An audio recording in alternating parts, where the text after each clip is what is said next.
Sa isang maliit na bayan sa gilid ng kagubatan, may isang bahay na matagal nang iniiwasan ng mga tao. Sabi nila, may mga kakaibang nangyayari sa loob ng bahay na iyon.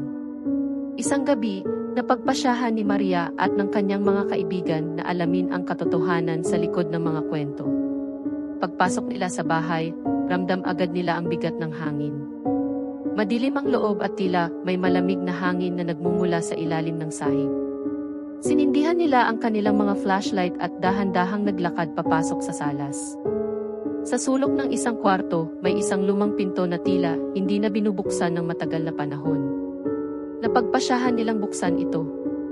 Habang hinihila ni Maria ang pintuan, biglang naramdaman niya ang malamig na kamay na humawak sa kanyang balikat. Napatingin siya sa likod pero wala siyang nakita. Nakakatakot ito, baka dapat nang umalis, sabi ng isa niyang kaibigan. Ngunit ang iba'y nagpilit pa rin na ipagpatuloy ang pag-usisa. Pagbukas ng pinto, bumulaga sa kanila ang isang madilim na silid. Walang laman ang loob, pero may mga kaluskos na naririnig mula sa kisame. Biglang nagsara ang pinto sa likod nila at hindi na ito mabuksan. Nagpanik ang grupo at sinubukang itulak ang pintuan, ngunit tila may pumipigil dito mula sa kabila. Sa gitna ng kanilang pag-aalala, may lumabas na anino mula sa dilim. Isa itong matandang babae na may dugo ang mata. Nagsalita ito ng paos at malamig, "Bakit kayo narito? Umalis na kayo habang may pagkakataon pa." Hindi na nagdalawang isip ang mga kaibigan at hinanap ang ibang daan palabas. Habang naglalakad sila sa loob ng madilim na silid, naririnig nila ang mga bulong at hagikik ng mga bata.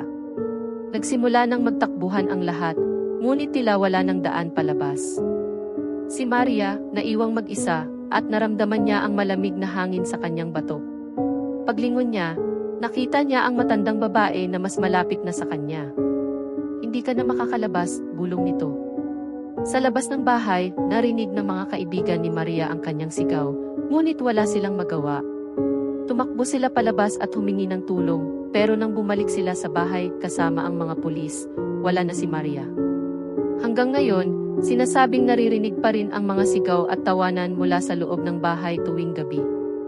Sinasabing biktima na rin si Maria ng mga kaluluwa sa loob na naghihintay ng mga susunod na mag-uusisa sa kanilang kwarto.